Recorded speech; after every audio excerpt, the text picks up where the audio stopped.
জানো তো, এইটা হচ্ছে ধর্মরাজ তলা আমাদের এখানে দুর্গাপুরে। এত সুন্দর মন্দিরটা, তোমাকে কি বলবো। এখন তো এরকম গ্রিল ট্রিল করেছে একটু চাতাল টাইপের। আগে এটা পুরোটাই মাটির ছিল। আর দেখো, ঠাকুর মশাই এসছে কাকু পুজো করতে, কিন্তু কেউ এখনো পুজো দিতে আসেনি। কাকু নিজের মতো পুজো দিয়ে দিয়েছে।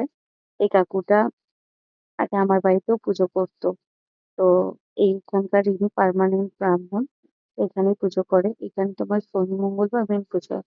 তো দেখো, আমরা আগে জানো তো, আমার যেহেতু লাভ ম্যারেজ, তো আমরা এই মাঠটাতে যেতাম।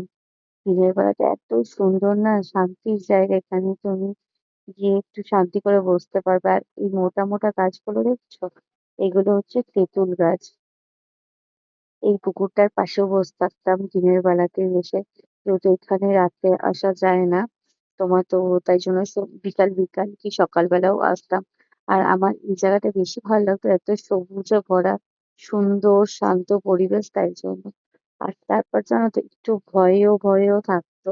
সেই কারণে তোমার আমরা এখানেই আসতাম, যেহেতু ঠাকুর বাঁচিয়ে নেবে, তাই জন্য। তাই কারণে আসতাম। তো আর ঠাকুরটার কাছে তুমি যা চাইবে তাই পাবে। তুমি বিশ্বাস করো, আমি আজ পর্যন্ত যা যা চেয়েছি ও আমাকে তাই তাই দিয়েছে।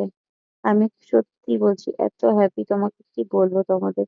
তো ওর বাবা ওকে ঘুরিয়ে ঘুরিয়ে দেখাচ্ছে, দেখ মানু এখানে এই, ওইখানে এই। আর এগুলো দেখতে পাচ্ছ, এইগুলো হচ্ছে যেগুলো পুজো দিয়ে দেওয়া হয়, অনেক পুরোনো হয়েছে। তো যখন জায়গা থাকে না, তখন ওগুলো পিছনে ফেলে রেখে দেয় মাটির হাতি ঘোড়া গুলো।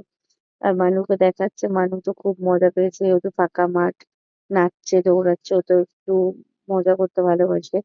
আগে জানো তো, এত পরিষ্কারও থাকতো না। এখন এটা বেশ সুন্দর সাজানো গোছানো হয়েছে।